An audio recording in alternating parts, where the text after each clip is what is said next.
Shalom para todos. Nós estamos aqui hoje, eu estou junto com o Rafael, e nós vamos falar, responder todas as refutações feitas ao vídeo Yeshua não é o Messias. Então, vamos passo a passo. Eu vou começar com alguns temas, o Rafael vai me ajudar lembrando também as refutações feitas, e ele também vai trazer argumentos sobre isso, ok? Então vamos começar com a questão do Nazareno. Uma profecia citada no Novo Testamento simplesmente não existe. Rafael, qual foram as refutações? A primeira refutação que nós tivemos foi dizer que Nazareno está ligado a Nazireu, que existe um termo na Torá relacionado a Nazireu. A segunda refutação foi que Nazareno teria ligação com Netzach da profecia de Isaías, do capítulo 11. E a terceira alegação é que essa profecia está escrita em um livro, porém esse livro ainda não foi encontrado, mas a pessoa tem esperança de que um dia esse livro possa ser encontrado. Bem, Nazireu não pode, até pelo texto do Novo Testamento, porque ele bebe vinho. Nazireu não bebe vinho. Isaías 11 é impossível ser citado, porque Isaías 11, você lê a continuação da profecia, fala sobre fatos da era messiânica, inclusive na mudança da natureza que ocorrerá na era messiânica, não se aplica ao Yeshua, Jesus não se aplica. Mas o argumento mais simples de entender, a outra questão de não acharem depois de 2000 anos também não é consistente, não faz o menor sentido. O grande problema é que Nazaré simplesmente não existia na época dos profetas. Mas o argumento mais simples, quando a gente lê o texto de Mateus 2, 22, 23, diz: tendo sido avisado em sonho, retirou-se para a região de Galiléia e foi viver numa cidade chamada Nazaré. Assim, cumpriu-se o que fora dito pelos profetas, ele será chamado Nazareno. Então, assim, qualquer pessoa que analise o texto não pode interpretar de outra maneira. Existem regras de interpretação. Ele é chamado Nazareno porque foi viver em Nazaré. Então, é simples. O problema aqui é que a profecia ela não existe. Não é só um caso isolado, existem outros casos que ocorre a mesma coisa. As refutações elas não foram consistentes. E vamos então para o próximo ponto. Tentativa de fazê-lo nascer em Belém.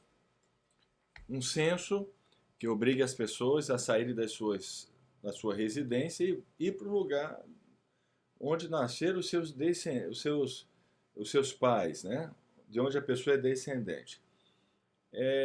Ou seja, um casal, segundo a tradição cristã, sair no inverno, a esposa já para dar à luz e viajar mais de 100 quilômetros até Belém da Judéia, porque Roma havia feito um censo que, nesse censo, as pessoas, para serem contadas, teriam que ir para a cidade do seu nascimento, não é do seu nascimento, mas dos seus antepassados. Gente, isso não faz o menor sentido. Isso é uma coisa tão ilógica que todos os historiadores, praticamente, eu não sei se todos, mas uma grande parte dos historiadores modernos, eles acham isso um absurdo.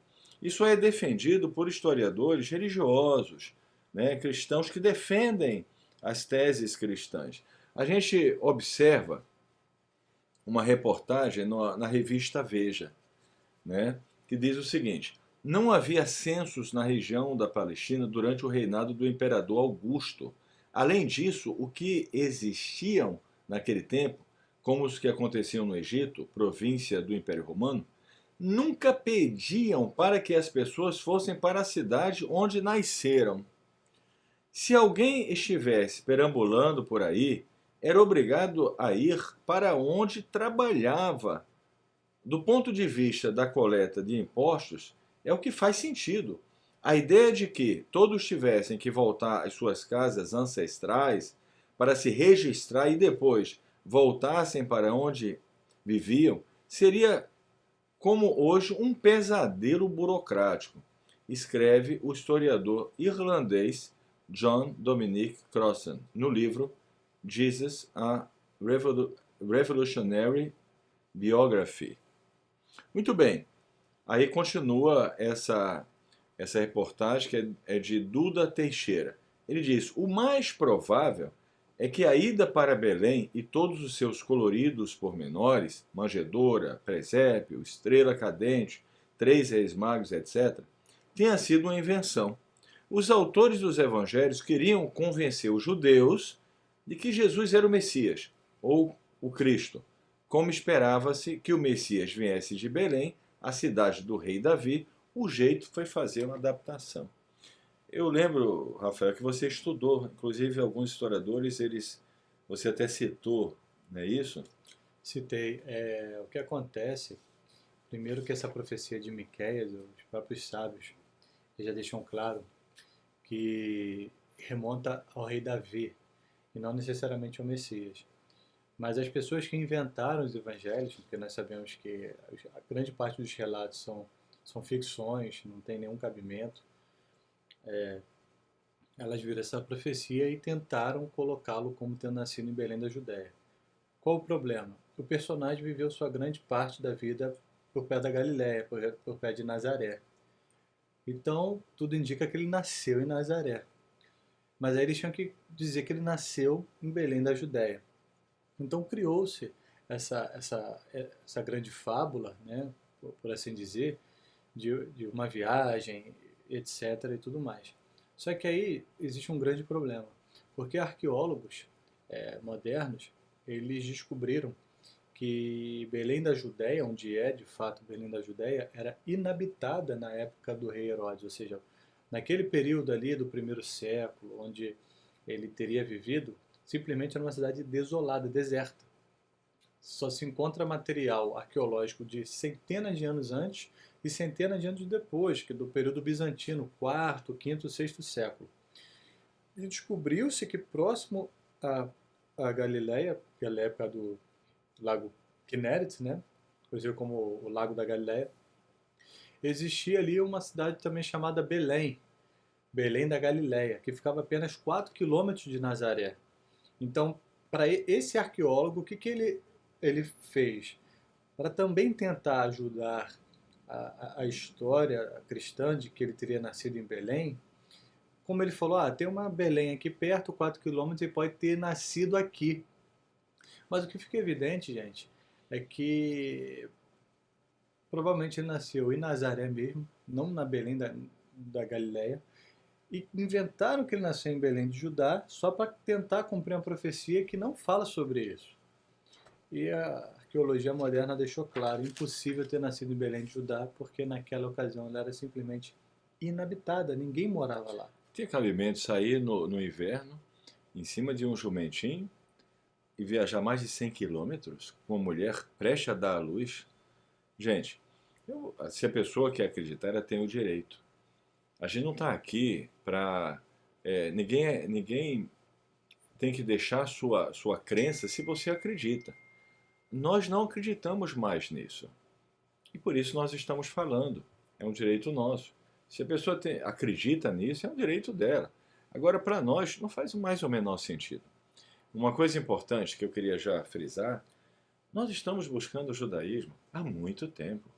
Nós começamos a buscar judaísmo aqui quando não estava ainda tão em evidência. Então, a nossa busca, a minha busca, e de muitas pessoas aqui, da minha família, e muitas pessoas, já faz muito tempo.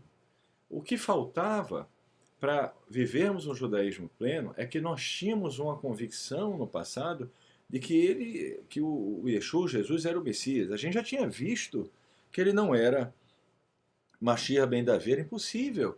Há 3 anos atrás, nós descartamos o Novo Testamento. Há quase 10 meses atrás, fizemos um vídeo falando sobre isso.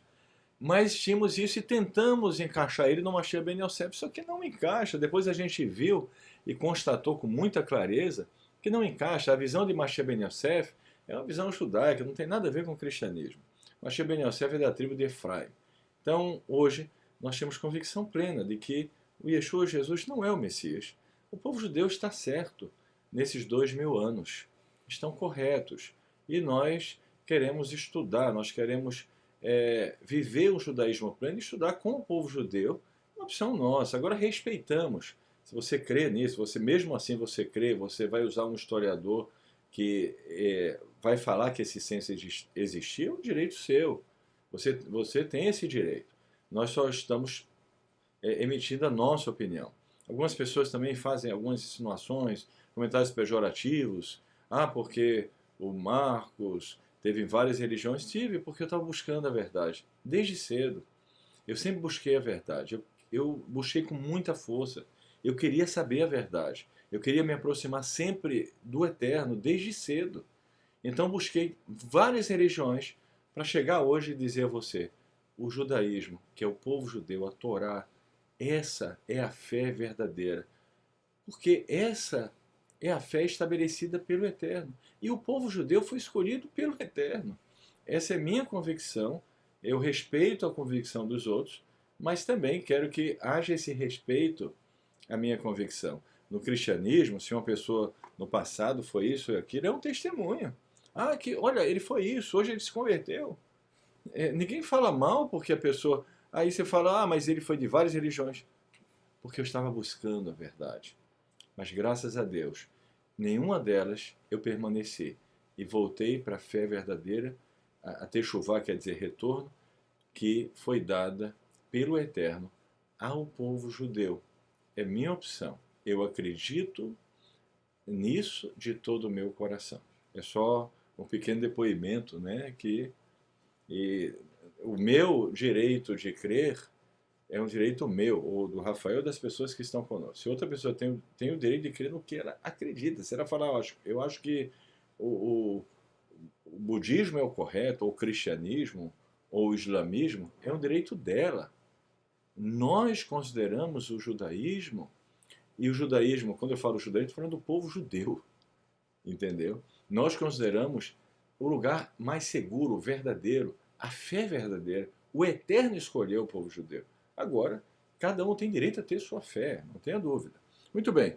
Outra coisa, Rafael, a gente falou sobre isso. Porque tem um versículo em Hebreus 9, 22, diz: de fato, segundo a lei, quase todas as coisas são purificadas com sangue. E sem derramamento de sangue, não há perdão. Isso não é verdade. Isso está errado. A própria Torá diz, a gente citou isso, que se a pessoa não tem condições de comprar nenhuma rolinha, não tem condição de comprar um animal, nenhuma rolinha para fazer o sacrifício pelo pecado, diz: aquele que pecou trará como oferta a 10ª parte de uma efa de flor de farinha para expiação do pecado. E tem vários outros casos. Então isso está errado, não está correto. Quando não existe, quando o templo não está edificado, inclusive tem uma profecia em Osés que até as brachot, né, o que sai da nossa boca serve como sacrifício, substitui o sacrifício dos animais. Enfim, qual foi o argumento, Rafael?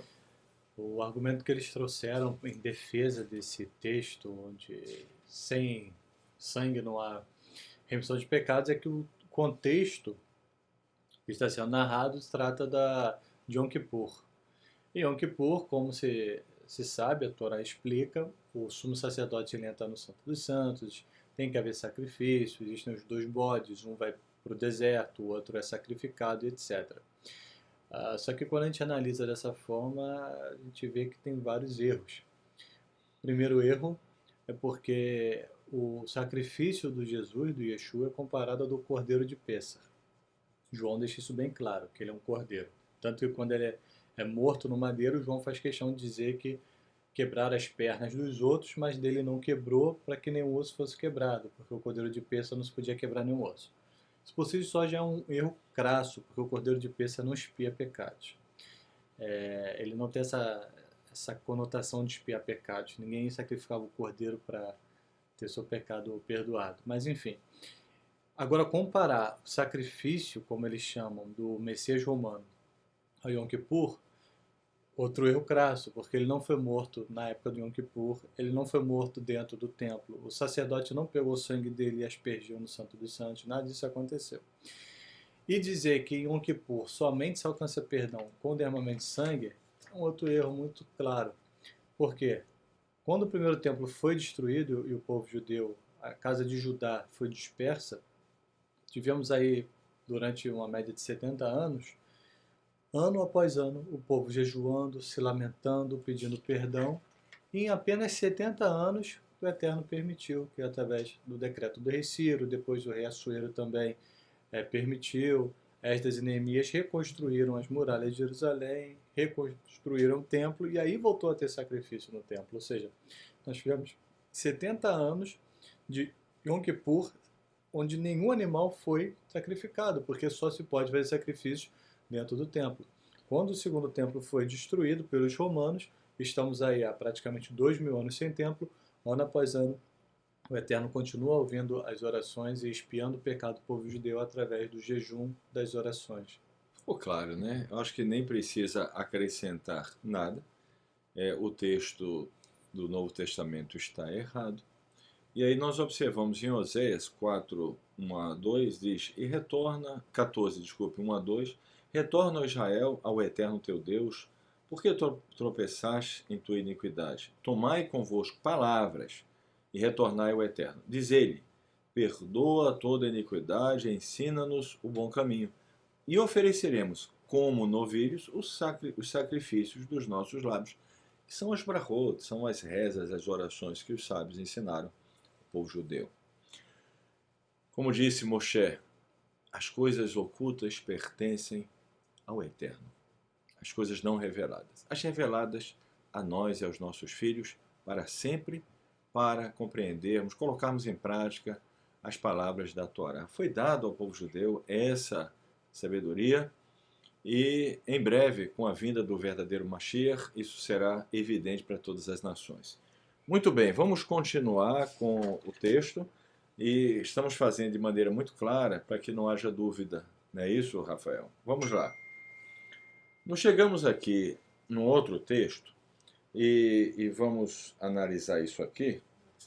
Fala assim, mas quando chegaram a Jesus, perceberam que já estava morto. Está em João 19, 33, 37. Não lhe quebraram as pernas. Em vez disso, um dos soldados perfurou o lado de Jesus com uma lança, e logo saiu sangue e água. Essas coisas aconteceram para que se cumprisse a Escritura. Nenhum dos seus ossos será quebrado, e como diz a Escritura, no outro lugar, se referindo a Zacarias 12, 10, olharão para aquele que traspassaram. Então, segundo João, a gente sabe que, na verdade, todos os textos são de copistas, eles são anônimos. Foi colocado os nomes depois. Mas vamos considerar como está aqui. Então, João, segundo João, quando o Yeshua, Jesus, morreu na cruz, se cumpriu a profecia de Zacarias 12, 10. O problema é que hoje os teólogos discordam de João. Aí eles dizem que não se cumpriu ali, mas que vai se cumprir quando ele ressuscitar. Aí vão olhar para ele e vão, ou seja, está tendo um problema entre João e os teólogos atuais.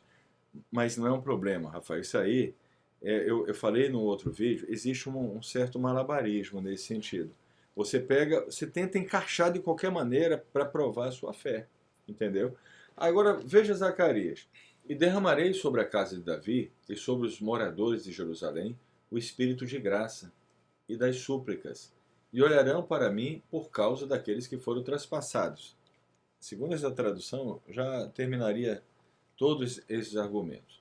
E lamentarão como quem lamenta a morte do seu único filho, e sofrerão como quem sofre por seu primogênito. Fala que lamentarão a casa de Davi, Natã, Levi, enfim.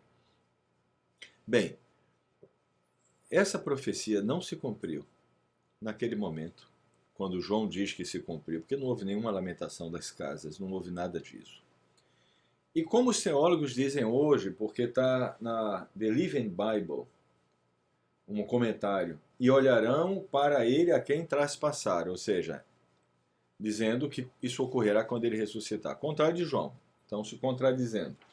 E também na Bíblia anotada, página 1165, diz, na segunda vinda de Cristo, Israel o reconhecerá como seu Messias, admitindo com profunda contrição ter sido ele a quem seus antepassados rejeitaram e traspassaram, também em contradição com João. Alguém chegou a citar, porque nós quando estávamos nessa crença, né, nós queríamos encaixar ele com Mashiach ben Yosef, que não deu certo. Por graças a Deus a gente enxergou que estava errado. Graças a Deus enxergamos. Baruch Hashem. Né, que estava errado. Mas a gente tentou encaixar. Né? Baruch Hashem, nos livramos disso. Mas o que aconteceu? No Talmud tem uma passagem que cita Zacarias 12:10, falando, isso é referente ou Ed Serhará ou Mashiach ben Yosef. Não é isso? Exato. Muito bem. Nenhum cristão, messiânico cristão, ou qualquer outro tipo de movimento cristão pode citar isso. Porque para o cristianismo ele é Mashiach ben Davi. Exato. O cristianismo não tem essa coisa de Mashiach ben Yosef, Mashiach ben Davi. O cristianismo, ele é Mashiach ben Davi e vai ressuscitar para cumprir o que ele nunca cumpriu. Porque ele não cumpre a missão de Mashiach ben Davi, mas para o cristianismo ele vai cumprir na segunda vinda. Não existe concepção de Mashiach ben Yosef.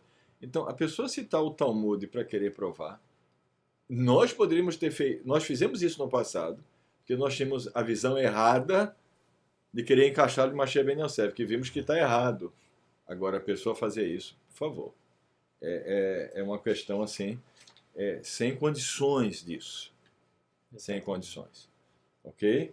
E isso é muito comum também, o Novo Testamento falar que profecias se cumpriram naquele momento que nunca se cumpriram. Naquele vídeo anterior nosso, que está também participando da Dalcio, do Lami, eu trouxe um texto, não lembro a referência ao certo, mas está em Atos, que diz que o Salmo 2 se cumpriu, que os povos murmuraram contra e tudo mais. E quando você analisa friamente o texto, é impossível. Qualquer pessoa que lê o Salmo 2 vê de forma evidente que são as nações que vão vir contra ele. E na história, só tinha um povo judeu e Roma, não tem outras nações ali para conspirar. E o Salmo 2 diz claramente, o Eterno fala, pede-me que te será dado. Você esmigalhará as nações como um vaso com cetro de ferro, coisa que Jesus e Yeshua nunca cumpriu. Rafael, a gente vê isso, pegar versículos, tirar do contexto, e encaixar e fazer uma coxa de retalhos de vários textos do Tanar, que quando você pega o texto na sua íntegra, não funciona. Vamos falar no Salmo 22. No Salmo 22 fala, como cães me cercam, bandos malfeitores me rodeiam, como um leão. Existe, depois até... quando a gente editar esse vídeo, você vai colocar embaixo a passagem, mas tem uma passagem, tem um texto que cita os inimigos de Israel como leões, porque Israel é visto às vezes como ovelhas. Aí depois você cita, você coloca. Então aqui é como leões. Agora veja o argumento que foi dito para se desculpar disso. Dizem o seguinte, achou aqui? Está aqui, ó. Israel é como uma ovelha desgarrada, isso é uma alegoria, que foi afugentada por leões, por isso atacado como leões. Primeiro foi devorado pelo rei da Síria e depois Nabucodonosor, o rei da Babilônia, triturou seus ossos. Então, é uma linguagem bíblica. Né? O primeiro argumento que foi citado é que o escritor do Taná, ele adulterou. Porque tem a palavra Kaari, que é como leão, e ele, na verdade, ao invés do Yud, ao invés do Vav, ele colocou o Yud Kaari. Porque se colocar com Vav, fica Karu. Ou seja, eles mudaram o manuscrito original. O grande problema é que a palavra Karu simplesmente não existe no hebraico bíblico. Eu vou repetir para vocês. A palavra Karu não existe no hebraico bíblico.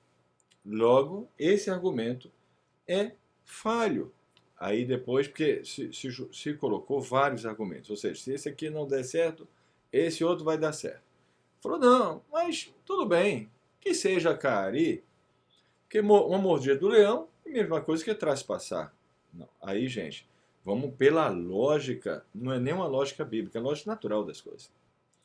Se eu uso espada, um projétil, uma bala, uma flecha, uma faca, tudo bem, eu posso fazer até uma analogia. Mordida de leão, não. Se o leão morder a mão, ele estraçalha a mão, quebra os ossos e destrói a mão de uma pessoa, pela força dele. Então, esse segundo argumento ele não faz sentido, não é verdade? Vamos passar para outro, porque esse não tem nem mais o que comentar. Ele é muito simples. Erro, eu não sei se foi citado, porque foi falado que o lugar que os patriarcas, né, foram enterrados está em Atos 7, 14 e 16. Né? Primeiro falou que eram 75 pessoas, depois José mandou buscar seu pai Jacó e toda a sua família, que eram 75 pessoas. Na verdade, é errado, eram 70 pessoas. E eles, nossos antepassados, seus corpos foram levados de volta a Shechem e colocados no túmulo de Abrão, havia comprado os filhos de Amor. Tudo errado. A gente sabe que é Hebron, o texto está em Hebreus 50, 12 e 13, comprados de Efrão, o Hitita, em Marpelá, perto de Mamre, em Gênesis 13, aliás, 23, 17 e 19, que encontra-se em Hebron. Então, alguém falou alguma coisa sobre isso? Uma pessoa falou que o Estevão, que teria escrito esse texto de Atos, cometeu um erro que é excusável, né? Imagina, você é um judeu, confundir 70 com 75, para essa pessoa é um erro normal, um erro excusável. Ainda mais num livro que seria dito sagrado. Para nós, eu não considero um erro excusável, porque qualquer criança judia sabe que 70 almas não, foram e o lugar? E Hebron? Qualquer criança judia sabe que tanto Adão e Havá e os patriarcas e os matriarcas, com exceção de Raquel, errou também no... É um erro também.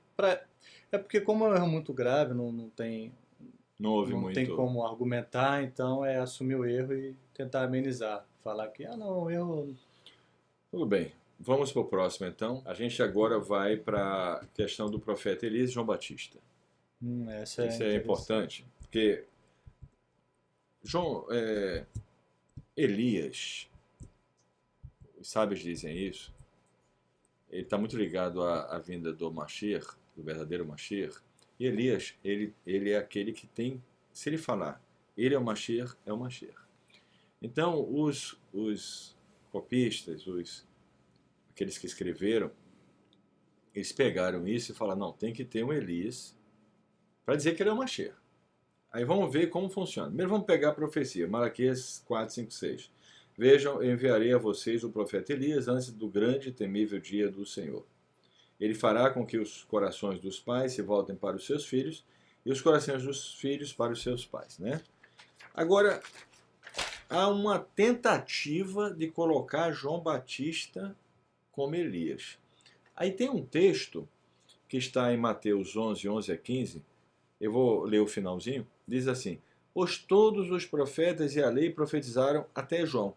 E se vocês quiserem aceitar, esse é o Elias que havia de vir. Aquele que tem ouvidos, ouça.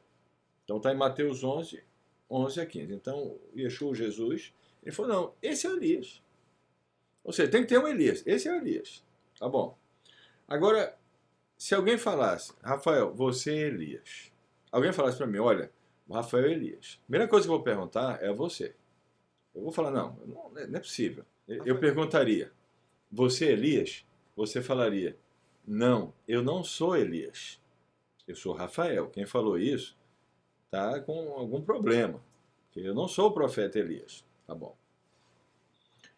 Agora vamos perguntar a João Batista, segundo o texto do Novo Testamento. Está em Mateus, João 1, 19, 21. Esse foi o testemunho de João, que é chamado o Batista. Quando os judeus de Jerusalém, esse é chamado Batista, não está no texto, porque está em parênteses aqui, mas se refere ao João Batista. Quando os judeus de Jerusalém enviaram os sacerdotes e levitas para lhe perguntarem quem ele era, ele confessou e não negou. Então vamos ver agora o que João, que é conhecido como João Batista, fala. Declarou abertamente: não sou o Messias. Ok? Então ele não é o Messias. Perguntaram-lhe: e então, quem é você? É Elias? Pronto, a pergunta, né, fundamental. Ele disse: não sou. Acabou. Acabou a história. É o profeta? Ele respondeu: não. João 1, 19, 21. Agora, Elias, ele vem para quê? Apontar o Mashiach, né? Então, se eles consideram que João Batista é Elias, então eles não podem considerar que o Yeshua Jesus é o Messias, que ele teve dúvida. Vamos ver o texto? João Batista, Mateus 11, 2, 3. Ao ouvir na prisão o que Cristo estava fazendo, enviou os seus discípulos para ele perguntarem: és tu aquele que havia de vir, ou devemos esperar algum outro? Duvidou. Duvidou. Então, o próprio João Batista, que o Yeshua Jesus disse que era Elias, duvidou que ele era o Messias. Então, gente, fica a interrogação. Alguém falou sobre isso? Não? Falaram, eles ignoraram essa última parte, disseram, ele não é Elias, porque ele tem o ministério de Elias, tem a unção de Elias, tem o trabalho de Elias, tem o espírito profético de Elias e qualquer outro termo relacionado a isso. Que isso é totalmente descartado quando ele pergunta se para o Cristo se ele era o que tinha que vir ou para o outro. Então, se ele não é Elias, mas ele é uma pessoa que tem a unção de Elias, ele tinha que saber se é ou não era. Ele falou: esse é o Elias que havia de vir, né? Esse é o Elias que havia de vir. Aquele que tem ouvidos, ouça. Então ele afirmou, ele não falou: não, esse é um homem que tem o espírito de Elias ou a unção de Elias. Não falou nada disso. Agora, outro termo, Rafael, está em Mateus 5, 43, 44. Vocês ouviram o que foi dito: ame o seu próximo e odeie o seu inimigo. Mas eu lhes digo: ame os seus inimigos e orem por aqueles que os perseguem. Bem, o problema aqui é que não está escrito em nenhum lugar da Torá para odiar seus inimigos. Ao contrário, em Êxodo 23, 4 a 5, diz: se você encontrar perdido o boi ou o jumento que pertence ao seu inimigo, leve-o de volta a ele, assim por diante. Alguém falou sobre isso? Comentaram que uma coisa não anula a outra, porque quando ele vier, ele está pregando tipo uma misericórdia, mas quando ele vier em juízo, então vai ser feito o juízo. Mas na verdade uma coisa anula a outra, porque quando ele fala para amar o inimigo, para dar outra face, etc., ele automaticamente não pode vir depois com trazer um juízo e tudo mais. O que fica evidente é que a invenção romana, o Messias romano, ele tem que ser útil para o Império Romano. Então essa mensagem de amar os inimigos é para o povo judeu e para os outros súditos do Império amarem os romanos. Roma, que sempre foi um império extremamente cruel, então quando alguém quisesse se rebelar contra o Império, ia ter sempre aquele pensamento de não, deixa eu abençoar quem está me amaldiçoando, deixa eu dar o outro lado da minha face. Estratégia, né? Uma Estratégia. estratégia que inclusive funcionou e fez muitas nações se submeterem à opressão romana. Exatamente. A pessoa talvez citou isso porque na parábola de Lucas 19, 27, falei aos meus inimigos que não queriam que eu reinasse sobre eles, tragam-nos aqui e matem na minha frente. Então, o contrário foi dito. Mas o ponto aqui, e eu quero enfatizar isso, é que mais uma vez está citando o Tanar como as escrituras, algo que não existe. Então, quando diz ame o seu próximo, que está na Torá, e odeie seus inimigos, não existe. Isso que fique claro, né, para todos. E para quem não conhece muito assim a Torá, talvez alguém esteja vendo esse vídeo seja uma pessoa cristã, não tem conhecimento da Torá, até quando o povo judeu tinha que fazer guerra contra as nações, e era uma mitzvah guerrear, muitas vezes o Eterno ordenava atacar uma cidade somente por 3 lados. Por quê? Para dar uma rota de fuga para as pessoas. Isso. Por favor. Outra coisa, eu não sei se comentaram, Às vezes, o que se faz é pegar uma profecias fora do contexto. Só que às vezes isso acaba saindo, é um tiro pela culatra, como diz. Vou dar um exemplo disso. Em Mateus 2, 13 a 15 diz, ficou até a morte de Herodes, no Egito, né? Partiu para o Egito, onde ficou até a morte de Herodes, Mateus 2, 13 a 15. E assim se cumpriu o que o Senhor tinha dito pelo profeta. Do Egito chamei o meu filho. Se você aplicar essa profecia ao Yeshua, Jesus, olha o que vai dar. Porque essa profecia é para Israel. Só que é uma repreensão a Israel. Agora tentem aplicar isso ao Yeshua Jesus. Olha o que diz. Quando Israel era menino, eu o amei. E do Egito chamei meu filho, a profecia. Mas quanto mais eu o chamava, mais ele se afastava de mim. Ele oferecia sacrifícios aos Baalins e queimava incenso aos ídolos esculpidos. Está vendo, gente? Está em Osés 11, 1 a 2. Está vendo como funcionam as coisas? Você pega a profecia que é citada como uma profecia messiânica pelos cristãos e você observa que algumas não tem como encaixar. Na verdade, não são algumas, todas. Mas algumas até eles tentam pegar alguma semelhança, mas você vai encontrar, que eu vou mostrar isso em Isaías 53. Vai encontrar algo que é incompatível. Eles falaram alguma coisa sobre isso? Não me Não. recordo.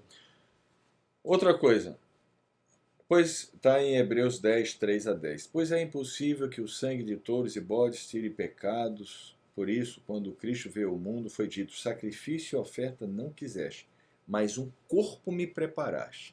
Gente, vamos ler, isso está no Salmo. Olha lá. Salmo 46 e versículo 7 na versão judaica. Olha o que diz. Sacrifícios e ofertas não quiseste, mas os meus ouvidos abristes. Holocaustos e expiação pelo pecado não reclamaste. Sabe o que ele está dizendo?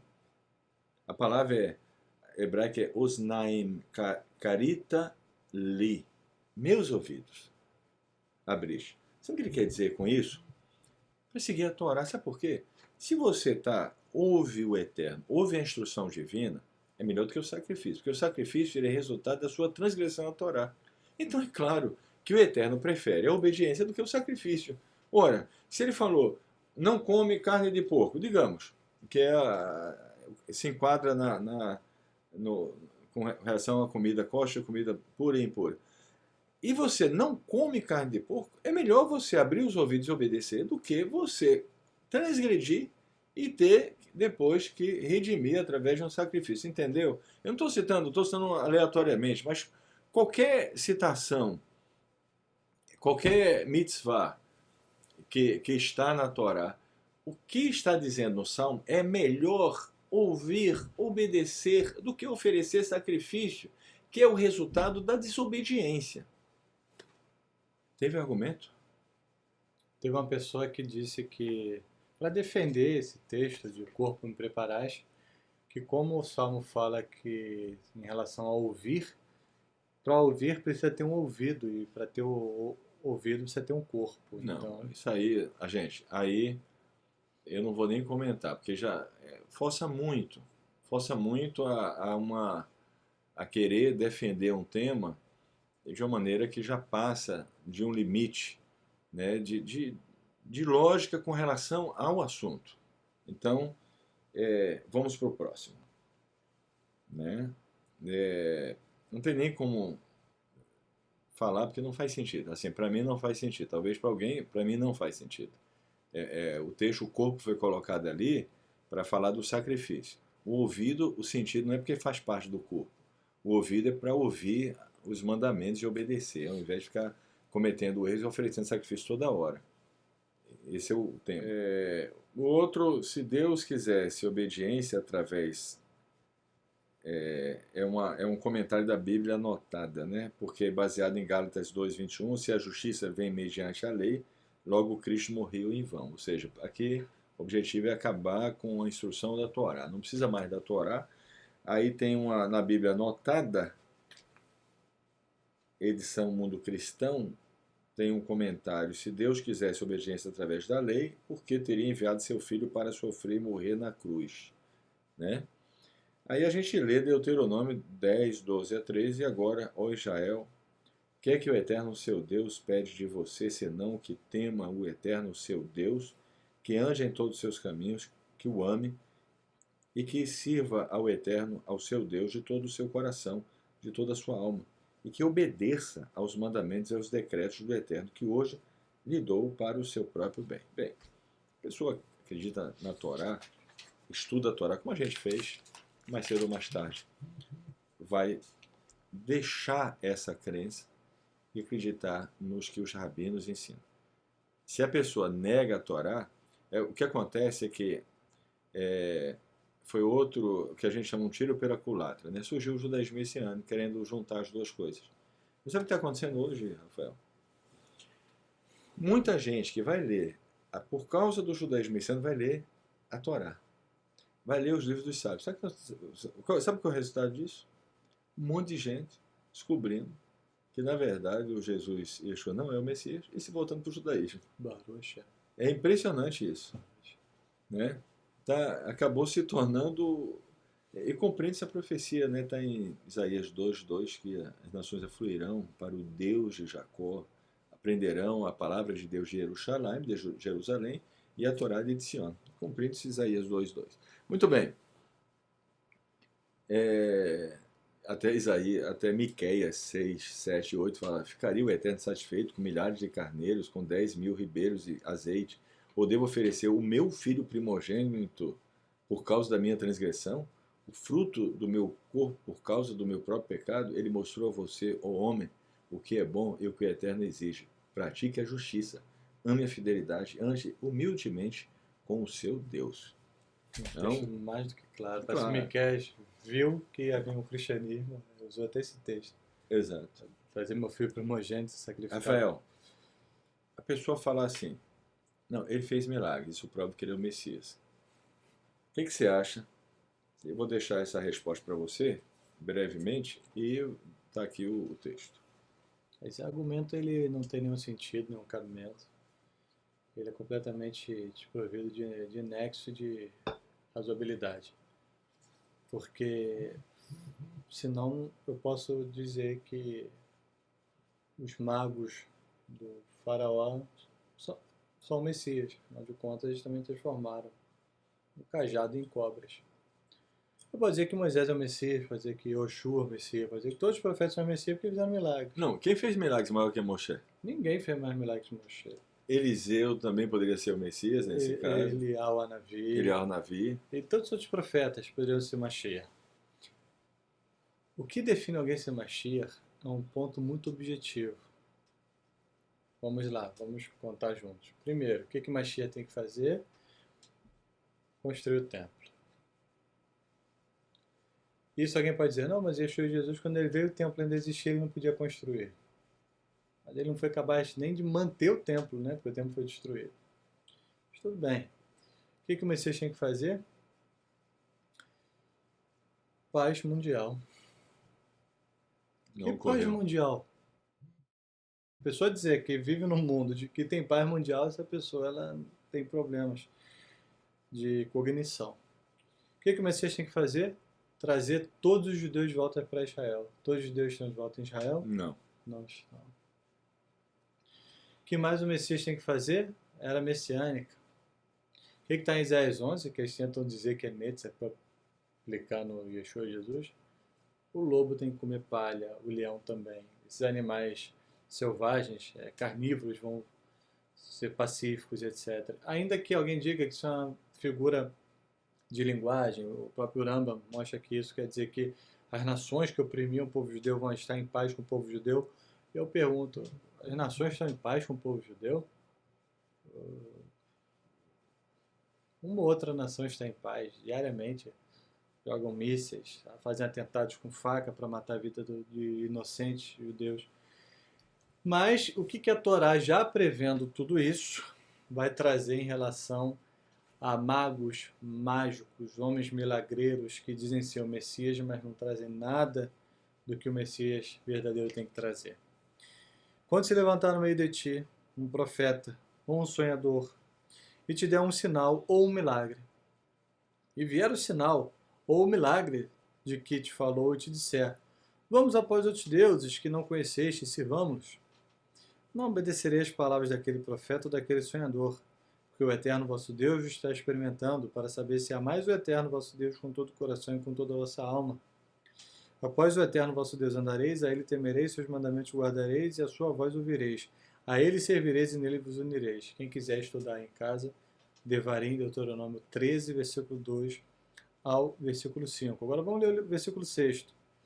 E esse profeta, ou esse sonhador, será morto, porque falou perversão em nome do Eterno, que vos tirou da terra do Egito e que vos redimiu da casa dos escravos, para vos desviar do caminho que vos ordenou o Eterno, vosso Deus, para andar nele, e eliminarás o mal do meio de ti. Ficou claro, né, Rafael? Isso não tem cabimento, usar só a questão do milagre. Uma pessoa pode falar: olha, eu acredito, eu tenho essa crença porque houve um milagre, é um direito dela. Da mesma forma que alguém, digamos, foi dentro do espiritismo e ela fala: eu acredito no espiritismo porque fiz uma cirurgia lá e estou curado. É um direito dela. Então, você vai ter esses tipos de milagres em várias religiões, onde existe fatores sobrenaturais que agem no mundo físico e trazem uma cura ou algo semelhante.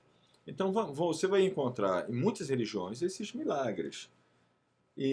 Mas isso não quer dizer que é o Messias. Agora, a pessoa tem o direito, se a pessoa é cristã, aconteceu algo que ela falou que foi um milagre na vida dela, e ela acredita nisso, que em razão disso ela quer manter a sua fé, a sua crença, é um direito dela. Um espírita que foi operado e foi curado numa operação espírita e ele quer ser espírita, é um direito dele. Agora, segundo a Torá, segundo a Bíblia, fazer milagres não significa não é nem ser Mashiach.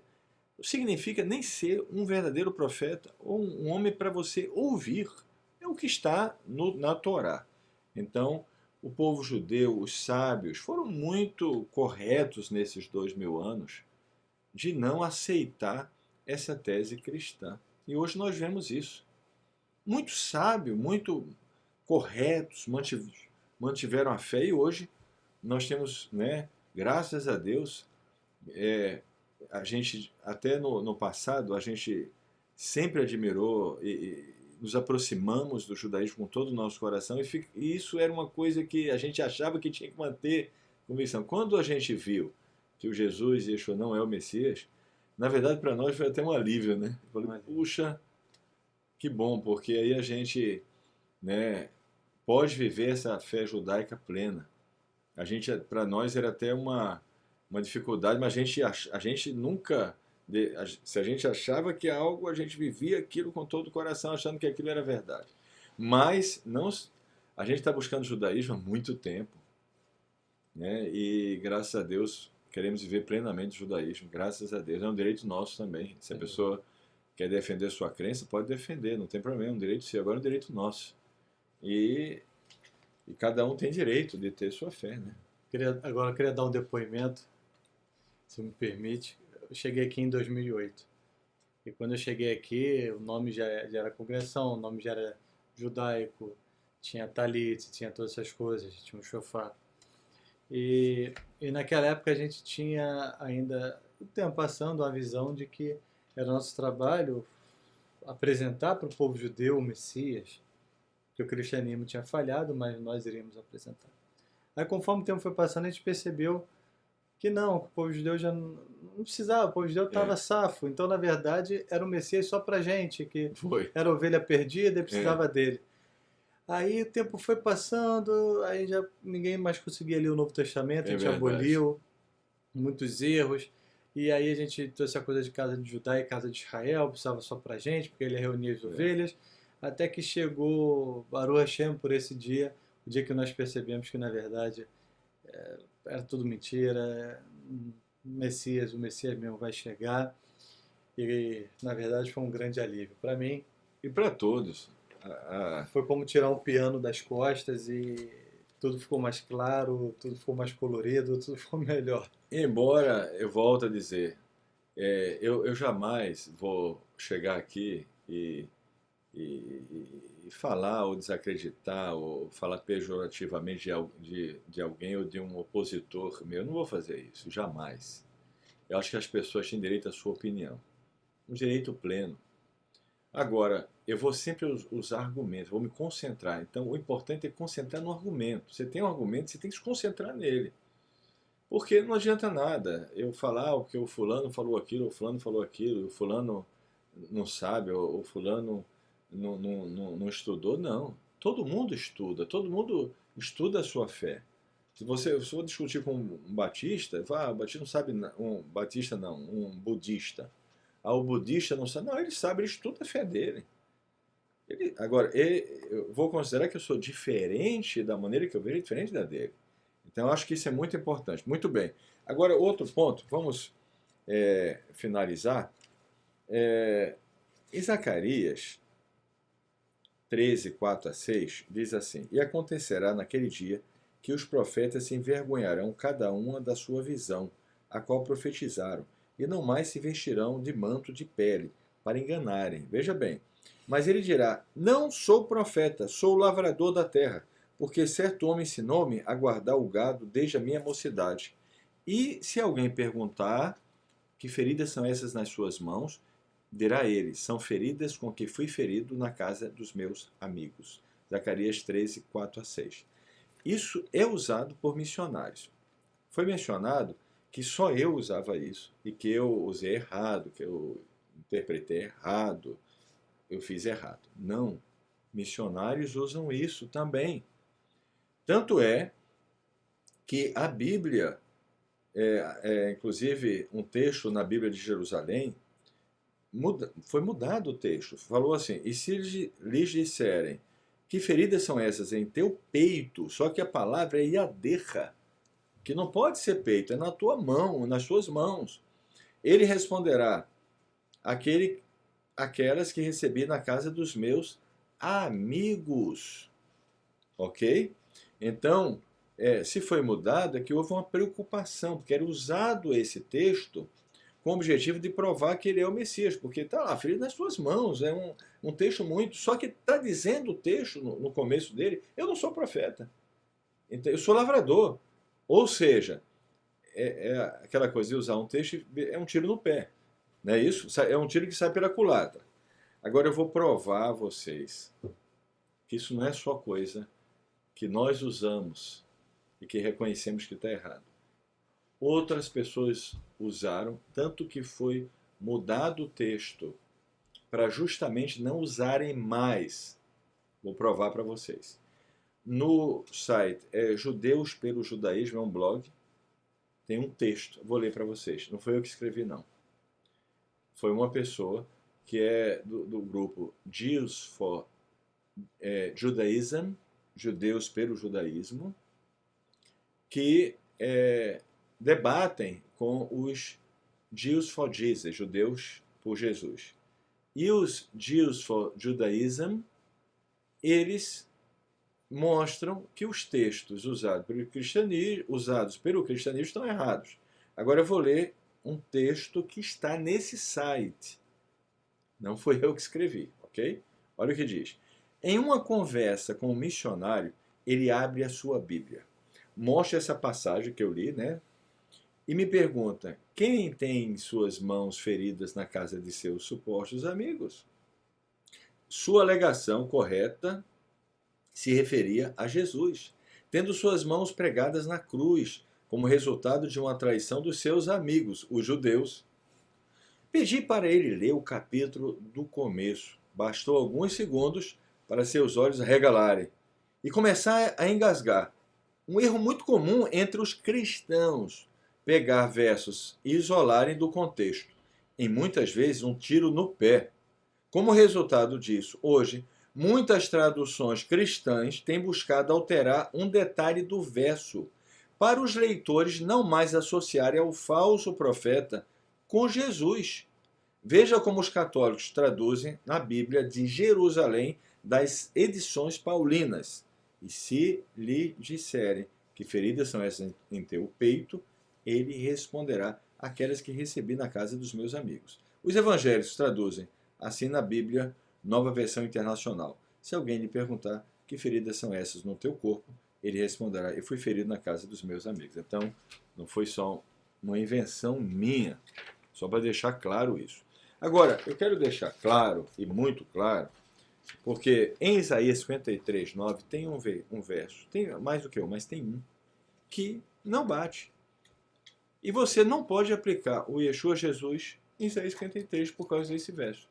Diz, e deu o seu sepulcro, a palavra é crivô, aos perversos. Né? Foi dado o seu sepulcro com os perversos, e com o rico na sua morte, bemotav, porque não cometeu violência e não houve engano na sua boca. É o contrário do relato do Novo Testamento. No Novo Testamento, o rico está com o sepulcro, com o túmulo. E na morte está com... não, desculpe. Os perversos estão na morte no Novo Testamento. Então, no Novo Testamento, o relato do Novo Testamento, ele está entre dois ladrões. Então, na morte dele, não é verdade, ele está com os perversos. Isaías 53 diz que os perversos estão com ele no túmulo. No Novo Testamento diz que o túmulo dele foi dado por um rico. Então, o rico estaria relacionado ao túmulo. Aqui diz que o túmulo está relacionado aos perversos. É o contrário. O problema é que diz, não, a palavra pode ser usada também, morte, túmulo. O problema é que em todas, praticamente, não sei, não posso falar todas, mas em muitas Bíblias cristãs está traduzido assim. Exatamente assim, que o túmulo foi feito com os perversos. As Bíblias judaicas, inclusive, tem uma tradução em inglês comentada por Rashi. Depois Rafael vai colocar o site, o endereço. Nessa Bíblia também traduz dessa forma o túmulo ligado aos perversos. No Novo Testamento o túmulo está ligado ao rico.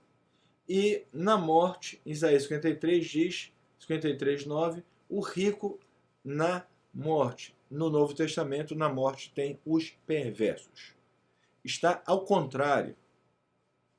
Entendeu? Então, vamos colocar isso de maneira clara, porque usar um texto, não, isso pode ser outro, para descaracterizar algo que até as Bíblias cristãs traduzem, não tem condições. Complicado. E esse relato também dessa morte, Sim. para alguns historiadores também é totalmente fictício, totalmente falso. Essa coisa dele ficar no madeiro ou na cruz, seja como chamar, junto com dois homens. Na verdade, são historiadores que pegaram a obra de Flávio Josefo e compararam com o Novo Testamento. Existe um relato, Flávio Josefo ele era um judeu, né, que acabou traindo o povo judeu e se juntando aos romanos, da família dos Flavianos, por isso ganhou o nome Flávio Josefo. E houve um episódio que ele narrou no seu livro, em que ele passou por um local e Roma, que crucificava os judeus, ele viu que tinham 3 crucificados e eram amigos dele. E ele pediu ao comandante que tirasse os homens de lá, o comandante deixou. Dos 3, 2 morreram, não aguentaram, um conseguiu sobreviver. E dizem que esse relato do Novo Testamento, que diz que tem 3, onde 2 vão morrer, um vai sobreviver, e justamente o homem que vai pegar o corpo e vai colocar em seu túmulo, se chama José de Arimateia. Para esse historiador é um código, seria José ben Matitiah, que era o nome de Flávio Josefo. Deixando claro que esse relato foi inspirado em algo que o Flávio Josefo fez e criou dessa forma. Na tradição judaica da história do personagem, Yeshua, a morte dele não foi dessa forma. Muito bem. Para nós terminarmos, você pode pegar, por favor, para mim, Rafael, Daniel 9:26. Para nós terminarmos, existe hoje uma tentativa de encaixar uma profecia de Daniel. Isso é uma coisa moderna, porque isso nunca foi usado no passado, não foi usado nos textos do Novo Testamento, não é citado em lugar nenhum sobre isso, mas é uma tentativa de usar, tentativa que não está correta, que em Daniel 9, 26, e depois dos 62 períodos será batido o ungido. Esse ungido não quer dizer que é um Mashiach. O ungido pode ser um rei ou pode ser um sacerdote. Não necessariamente um Mashiach. E ele nunca foi ungido, né? E ele nunca foi ungido. E não haverá outro. Rashi fala, que na verdade, quando fala aqui, o texto usado é Icaret. Icaret quer dizer cortado. Icaret é usado muitas vezes no texto do Tanakh. Você vai observar em Êxodo 12, 15, alguns exemplos. A alma será cortada de Israel, o mesmo termo é usado. Em Levítico 22, 3, cortado da minha presença, a palavra Icaret, ela tem essa conotação no Tanakh, de ser algo que você é cortado, de você é afastado, não só uma morte, mas uma morte, se é uma morte você se afastando mesmo, você sendo cortado da presença divina. Segundo Rashi, se não me engano, ele atribui a Agripa. Dependendo dos cálculos, poderia também ser o último rei dos Asmoneus, mas esse ungido é desaprovado, é Icaret.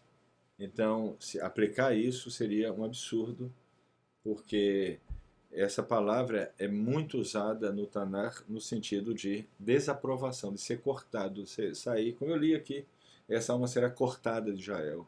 Não é cortado no sentido de é cortado de separado, tirado, ou cortado da minha presença, ou seja, perder a minha presença. É um termo que é muito usado nesse sentido. Então esse ungido aqui, ele foi icareta, ele foi cortado, ele foi desaprovado, ele perdeu a presença divina. Segundo Rashi, é Agripa. E o cálculo feito, se você for ver o cálculo como é feito para tentar encaixar no nascimento do Jesus de Yeshua, desmembra, né, os anos, coloca em dias para encaixar, para tirar ali alguns anos e encaixar ali de qualquer maneira. Então, é isso. Foi falado alguma coisa sobre isso? Sim, foi dito que o termo caret está ligado à morte e tudo isso e jamais é desaprovar. Mas a questão é que... Está aqui Isaías, Êxodo 12, 15, essa alma será cortada de Israel, Levítico 22, 3, cortada da minha presença. Eu tenho que explicar assim, morrer, todo ser humano morre. Exceto Enoque e Elias. Exato. Todo ser humano morre. Então, você tem que ver que termo foi utilizado para morte. Por exemplo, você vê uma notícia, um criminoso fala lá, fulano foi condenado à pena de morte. Você já sabe que ele foi desaprovado, que ele foi uma pessoa, um criminoso. Né? Diferente de uma pessoa que morreu, você vê a notícia e fala, acidente de trânsito, a pessoa morreu. Exato. Ela não foi cortada, ela não foi desaprovada, ela morreu, todo mundo morre. Então o termo icarete está ligado a isso, a uma morte condenatória, uma morte com uma visão assim negativa. A parte profunda da Torá também, quando se estuda o trajeto da alma, a alma depois que a pessoa morre, o caminho que a alma segue, ou vai para o Ganeda inferior, ou vai para o Guerrinã, ou fica perambulando, né, tentando se abrigar em corpos, etc., nesse mundo. Ou o carete. O carete, inclusive, é a maior condenação que existe. Tem sábios que falam que somente 7 homens sofreram de fato o carete, que é ser cortado mesmo, é como se fosse deletado, a alma deixa de existir. Rafael, o termo é usado nesse sentido. Né? Não tem como. Gente, as pessoas têm o direito à sua fé, não se sintam ameaçados na sua fé, na sua crença. Cada um tem o direito de defender sua fé. Se uma pessoa é cristã ou espírita ou qualquer outra religião e houve um sinal, um milagre, né? Ou houve uma manifestação sobrenatural e você crê, é um direito seu. Nós acreditamos na Torá, nós acreditamos que o povo judeu está certo, é o povo escolhido pelo Eterno. Nós acreditamos que o verdadeiro Mashiach virá, não veio ainda. Nós não temos mais nada da fé cristã ou da fé messiânica.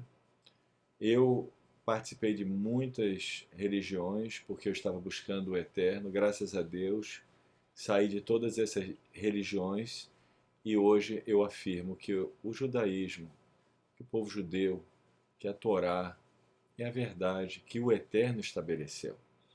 Então eu acredito nisto de todo o meu coração. Respeito a todas as pessoas, respeito a fé de todos, mas temos essa fé que é a nossa fé. E também queremos também ser respeitados na nossa fé. É um direito de todos nós professarmos a fé que nós acreditamos. Tá bom? Que o Eterno abençoe a todos que buscam a verdade, para que possam encontrar a verdade. Foi muito bom, né, Rafael? Brevemente, tratamos praticamente tudo, né? Sim. Shalom para todos. Eu esqueci um pequeno ponto, e só para completar esse vídeo, é sobre um texto que está em Mateus 1, 18 a 23, no finalzinho diz: para que se cumprisse o que o Senhor dissera pelo profeta, a virgem ficará grávida, dará à luz um filho, lhe chamará Emanuel, que significa Deus conosco. Bem, a profecia não tem a palavra virgem. Isso já houve várias explicações sobre isso. O ponto é, em hebraico está escrito Alma. Alma é uma jovem e não virgem. Virgem em hebraico é Betulá. Então, mais um texto onde no original, ou seja, nas escrituras no Tanar, não coincide, não funciona a citação da profecia, porque no Tanar não existe a palavra citada no Novo Testamento. Existem várias desculpas para isso, que moça no contexto quer dizer virgem. Gente, se numa língua existe os dois termos, se em hebraico existe para jovem, alma, e para virgem, betulá, não faz sentido colocar jovem e não virgem. Se era virgem, a palavra seria betulá, mas não está.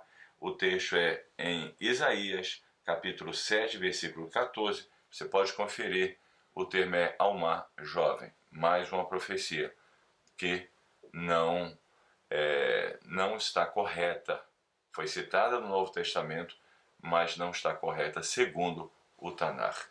Era só esse ponto que faltava. Espero que tenha sido muito bom para vocês todas essas explicações. Mais uma vez, respeitando a fé de todos, mas com o direito também de manifestarmos a nossa fé. Shalom, shalom. E é isso, gente.